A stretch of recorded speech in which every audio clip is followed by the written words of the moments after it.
Guys, welcome back to the most informative channel ever for nurses and anybody at home. My name is Priscilla Kumar, registered nurse based in the United States, New York State. And today we're taking it all the way to Europe. We're taking it all the way to UK, Britain, England, or whatever you will call it. I have a very good friend of mine who lives there and works there, and he's going to tell you all about it. Do you want to go work in UK as a foreign trained nurse from any part of the world?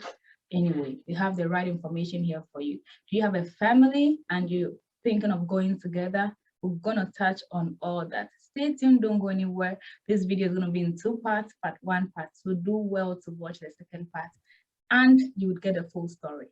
Okay, over to you, Jeff. Welcome to my channel. Welcome to Hot Seats 2.0. Thank you, Prissy. Thank you very much.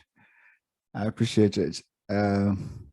I do watch your videos and I'm happy to be on there. Thank you very much. You're welcome. Okay, can you please introduce yourself to us? Okay, so I'm Jeff Owusu-Bempah and I am a nurse. I was a nurse in Ghana working at Comfort Teaching Hospital, emergency department, and I relocated to the UK sometime 2017. So almost 4.5 years now. I'm still working as a nurse, though in different roles. Yeah. Okay, that's very good to hear. So fun fact, Jeff and I were in the same class in University of Ghana Nursing School. So we go way back. This is what, more than 10 years ago. So yeah, we've come a long way. And do you want to just tell us briefly what informed your decision to relocate? Okay, so I think I did not relocate because I wanted to practice nursing in the UK. The average Ghanaian would want to move out of the country for greener pastures. So when the opportunity came and a good friend of ours who was working with us in Comfort went to Germany and moved to UK, told us about this opportunity, we decided to latch on it and see what the future has for us. So I chose to relocate to the UK to come and then scan the systems to see if there are opportunities I'll be interested in and latch on them. Yeah. Yeah, that's very impressive. So do you want to touch on briefly what the process was like for you to relocate as a nurse, a foreign trained nurse working in the UK? What did you have to do before you were able to? Yeah, so during that time, you would first have to pass the IELTS, the International English Language Testing System. And after passing that exam, then you can register with the NMC UK. And then they will give you the authorization to set the CBT, which is the computerized based test, the nursing exam proper. And then from there, you pay for your registration, you get verification from NMC Ghana, and then you find an agency that would link you up to the hospitals they call trust in this country. So the trust would do the interviews and then they will schedule you for the paperwork and all that. After everything has been sent through, they would book your flight and then you come into the UK to do their practical nursing exam, which is the OSCE. So it's that process, it was that strict during that time. You couldn't have done any before the other. Yeah. Okay. So this you just told me, how long did the whole process take? I think I started in December 2016. That was when I sat my IELTS exam and I relocated in September. I could have relocated in July. So probably between 6 months and a year. That is if it takes very long. But if you're very quick with your document and with sitting both exams, it should be quicker for you. Yeah. So probably between 5 to 8 months on the average. Yeah. So is there a way to go through this process without taking the IELTS? For now, there's another exam that you would set, the OET, which is not done in Ghana. I think other parts of Africa, South Africa, I believe do it. But for those of us who don't have the OET, the Occupational English Test, you would have to sit the IELTS. they give an opportunity for countries who have used English as their medium of education and who have been examined in English to use that as evidence for English proficiency. But I think there were some inconsistencies in the reports that were generated from their countries. So they had to put that system down and revert back to people sitting the IELTS exam. Yeah. The IELTS is an English test. I know it involves oral, written, and which other aspects of it? Yeah, so it's speaking, listening, writing, and reading. There are 4 parts to the exam. And for the UK, they would want you to get 7.0 or above in all 3, the speaking, the listening, and the reading, and 6.5 and above for the writing. Okay. So if I pass the listening and the written and I didn't pass the other ones, do I have to just take the other one that I failed, or I still have to do the whole thing all together again? You cannot do part of the exam. You would have to resit the full exam.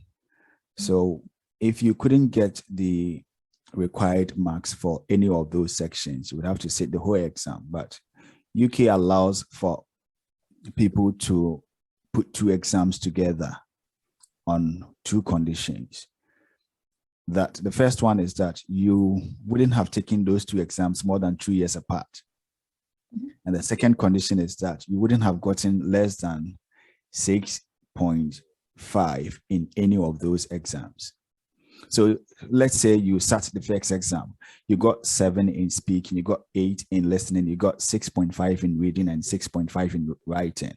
You are short of 0.5 on the reading, so you have to resit the whole exam again.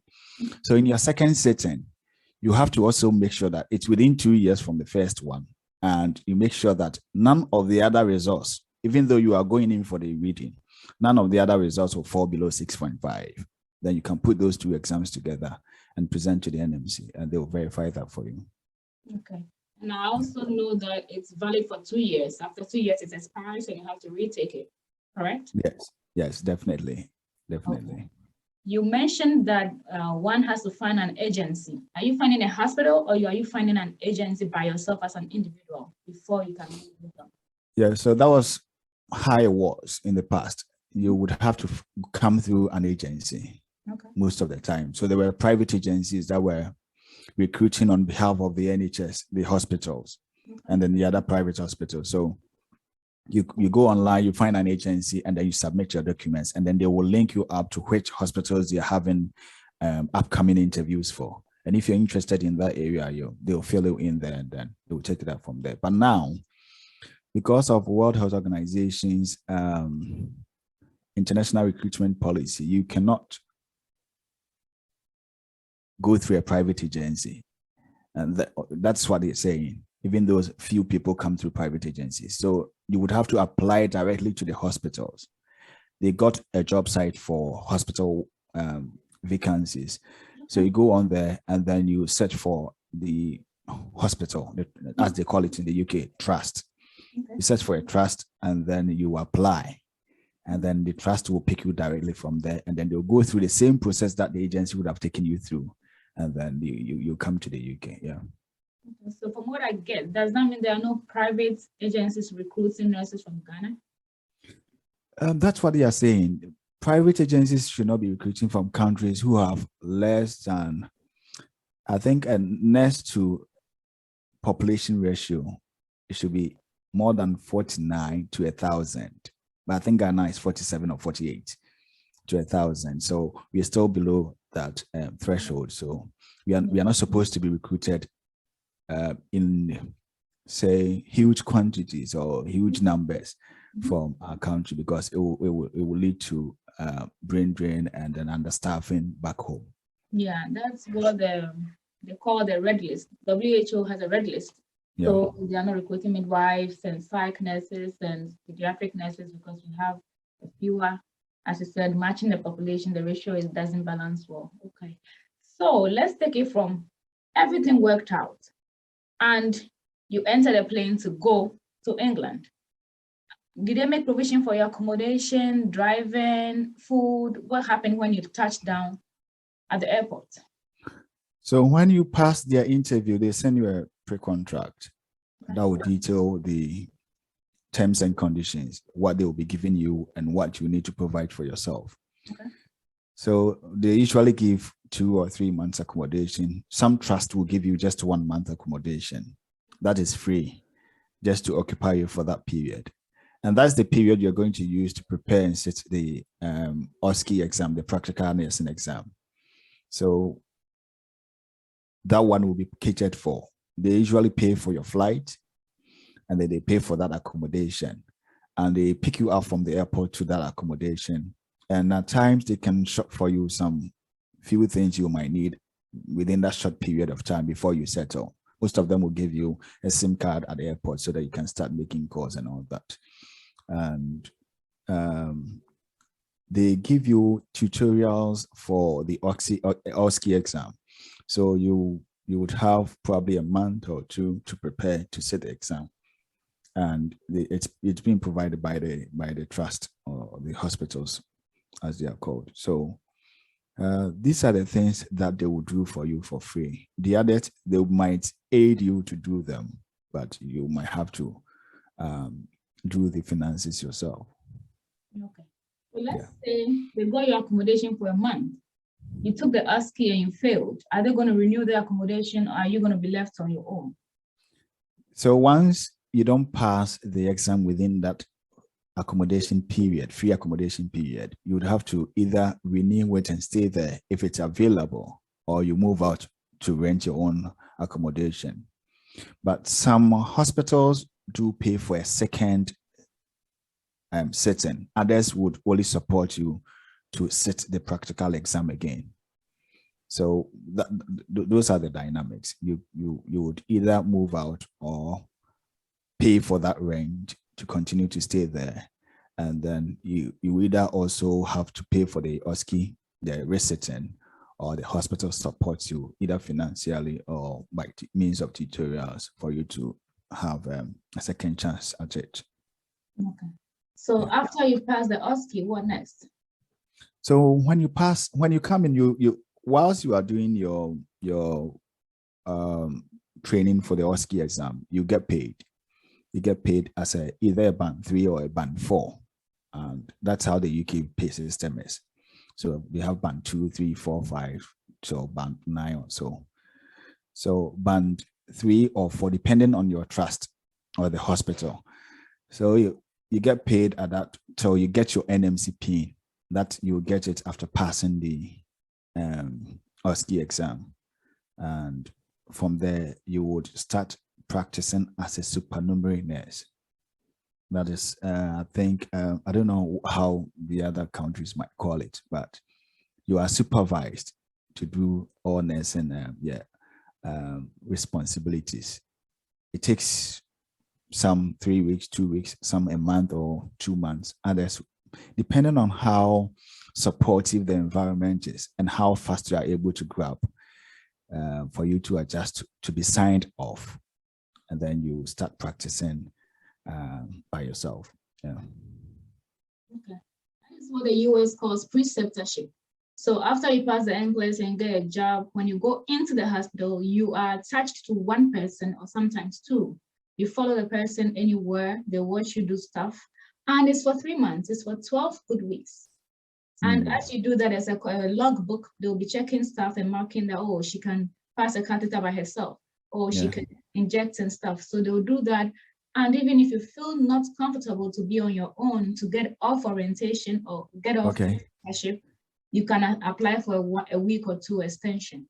And even when you get off orientation, there's still a support system there for you to always approach when there's a procedure that you never got a chance to see during your preceptor training. You can always call on anybody, the charge nurse or the nurse manager or anybody at all.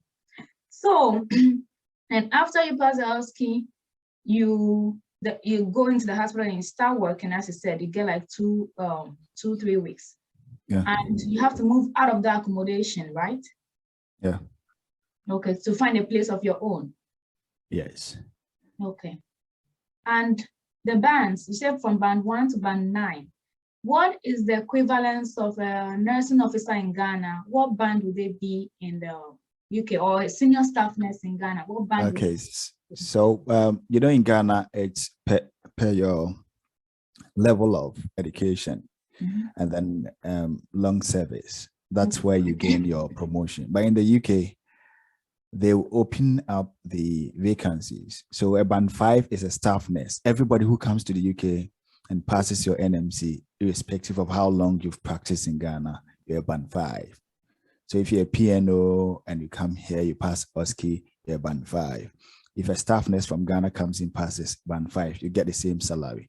Some trusts do take into consideration your practice, the longevity of your practice, and then they will increase your salary accordingly. But most of the trusts will just put it at a flat rate for anybody to start with. So band 5 is staff nurse. Let's take it like that. And then the band 6, it doesn't take any qualification or long service, even though that might be considered. But when there's a vacancy for a band 6, they would advertise it. And then anybody who's interested would apply. You go for interview.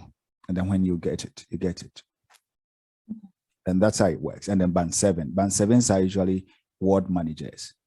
And then band 8 are unit managers or department managers, like how do they call it?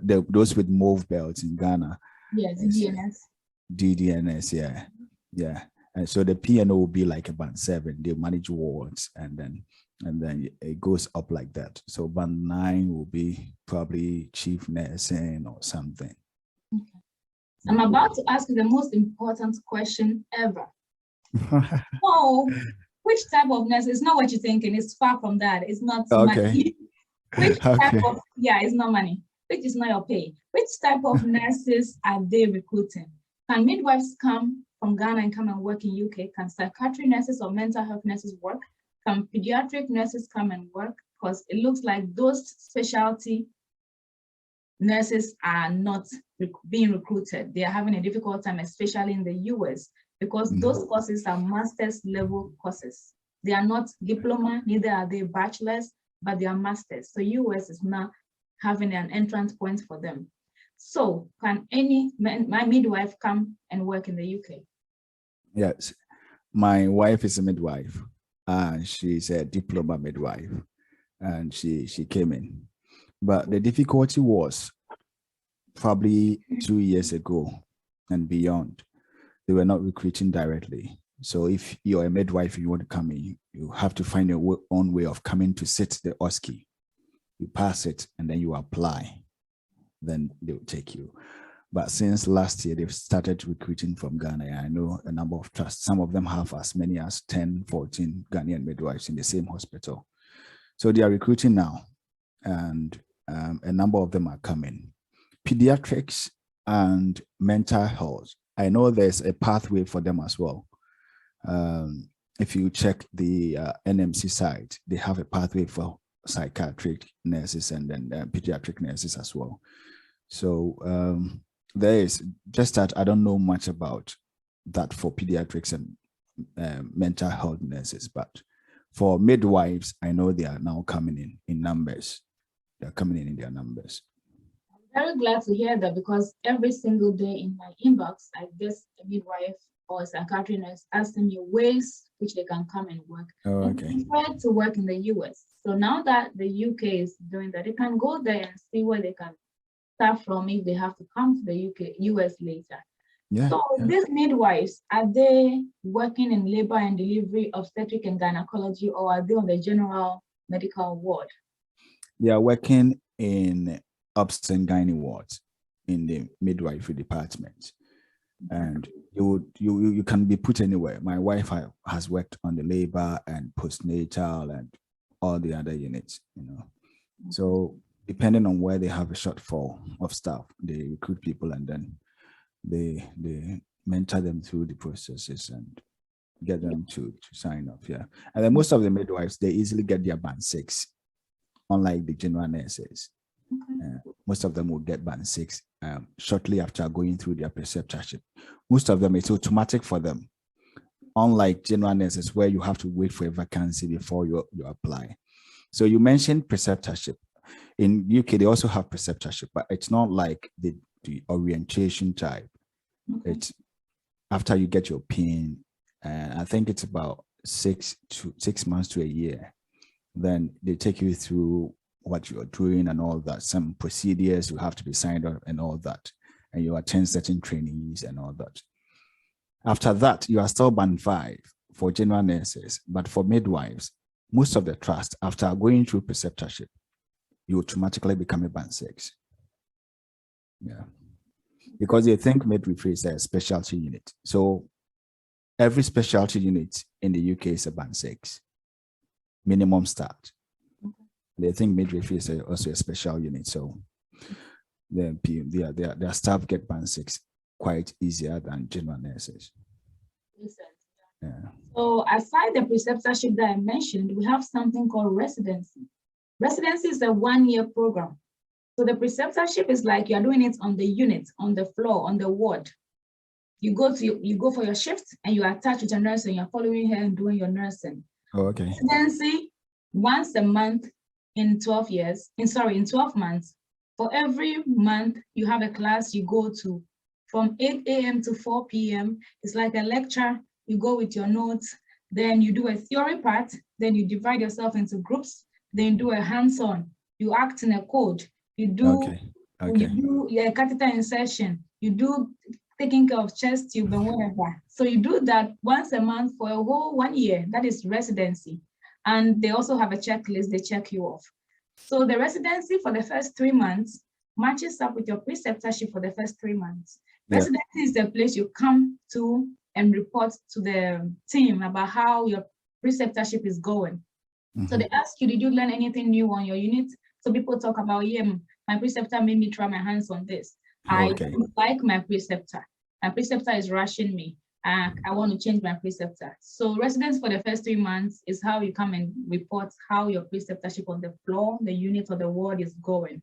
Then after 3 months, you are down with preceptorship on the unit. You are on your own now. So you still come back the 4th month to residency class, and they'll ask you, how does it feel now that you're flying solo? You are on your own now. Any challenges? Oh yes, the ward is very supportive. Anytime I need something, I go approach them, they help me out. I'm still struggling with that. Yes, so that's residency.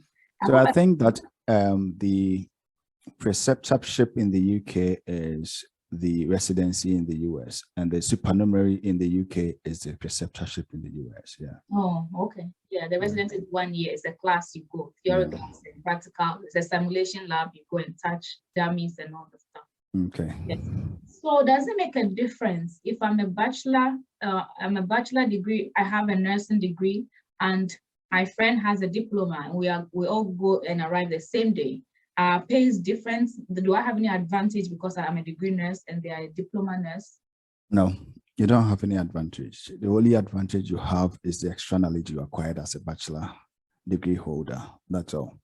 So it can only propel you to do your master's degree, whereas the diploma might have to do an access course before they can do a master's. But when it comes to the work in the UK, I would say nursing in the UK is quite basic.